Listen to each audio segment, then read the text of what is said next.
para você. Eu sou Larissa. Eu sou Ludmila. Esse é o Prosa em Família.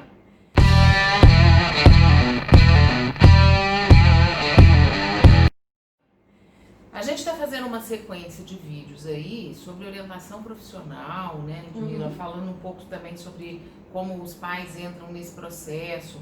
Mas vamos pensar no seguinte formato: se você vai atender um adolescente que está nessa condição de escolha, pré-ENEM, pré-vestibular, pré-processo de escolher qual é a formação profissional que ele quer para ele, a gente precisa pensar assim: o primeiro momento disso, terapeuticamente falando, né, se você vai fazer esse atendimento específico, o primeiro momento é você ouvir o que é a demanda, em torno de que exatamente ela se constitui. Porque às vezes ela vai se constituir em torno de uma dúvida com relação à profissão em si, e às vezes é uma dúvida quanto ao significado que a profissão vai ter naquela família. Existe muito a questão da idealização, né, Larissa? Às vezes a pessoa imagina que o dia a dia da profissão é igual o que ela vê na TV, na série, glamuroso.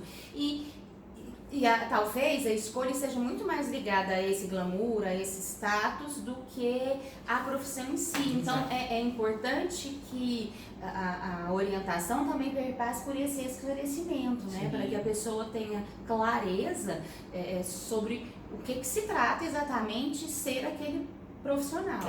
Uma vez num grupo que eu fiz de adolescentes, quando eu trabalhava com orientação profissional, eu me lembro de perguntar, né, então um grupo de alunos, de estudantes do ensino médio, um deles falou: eu quero fazer direito porque eu já imagino o meu escritório de juiz e eu ganhando muito dinheiro. Então, em nenhum momento a questão da aptidão ou do desejo de trabalhar na carreira jurídica foi mencionada. Então, é preciso fazer um esclarecimento sobre isso, porque a pessoa tem o sonho de se tornar um profissional X, ela imagina, ela se identifica com aquilo, mas tem um processo, né? E é aí que existe a frustração, né? Porque quando você não conhece o dia a dia da profissão, quando o que te chama a atenção é muito mais isso, o escritório, o dinheiro, o resultado, né? a posição que você pode chegar, você esquece do dia a dia que você vai ter que percorrer para chegar até lá. Além do fato de que nem todo mundo vai chegar até lá, né? Então é preciso que o adolescente realmente tenha essa clareza para poder fazer a sua escolha com embasamento. Ainda que, como a gente também falou nesses últimos dias, é claro que essa escolha não é definitiva. Eu acho que esse peso também tem que ser tirado do adolescente, porque hoje eles são obrigados, no sentido de que eles entram fazem uma escolha para o ensino superior muito cedo, às vezes, né? Sem uma maturidade.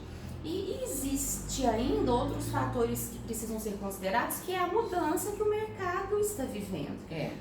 Eu acho que tantas profissões vão deixar de existir, outras vão surgir, e isso também gera ansiedade, gera dúvida, gera expectativa, né? Não tem jeito. E por que a gente está levantando aqui, né, a necessidade de desconstruir um pouco essa idealização? Porque para um resultado X, qualquer que seja, esse resultado que o adolescente imagina que seja um resultado de sucesso na profissão, depende de investimento de tempo e estudo. Então, se ele não gosta do processo, ele não vai chegar lá. E uma vez que ele chegou lá, ele vai ter que lidar com aquilo que ele não gosta para sempre. Quer dizer, pensa, você quer ser juiz, mas você não gosta dos estudos jurídicos, você gosta do salário. Então, como é que você vai sustentar o mínimo de prazer com a sua profissão se você não gosta das coisas que você tem que fazer para ser aquele profissional? Então, uma parte importante deste processo de orientação profissional envolve a informação que o adolescente construiu e que às vezes a gente vai desconstruir durante o momento e a proposta de orientar esse adolescente pela formação profissional que ele deseja.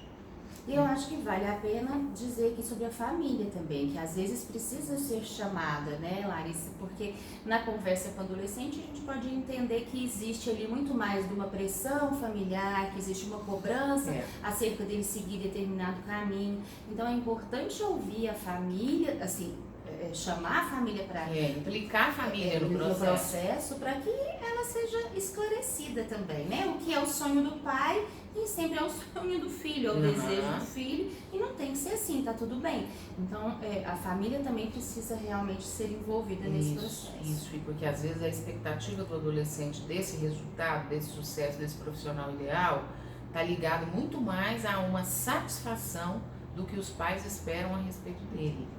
Então, por isso que a gente pensa sempre em chegar ao desejo genuíno do adolescente, de quem está escolhendo, ainda que isso não seja uma coisa muito contornada, muito clara e muito dada, né? A gente tem que se aproximar disso o máximo possível. Nós vamos seguir falando disso, né, Ludmila? E falando também sobre essas questões ligadas às profissões do futuro, como é que a gente ajuda o adolescente a se informar a respeito. Então, fica conosco. Vem prosear com a gente. Beijo. Beijo.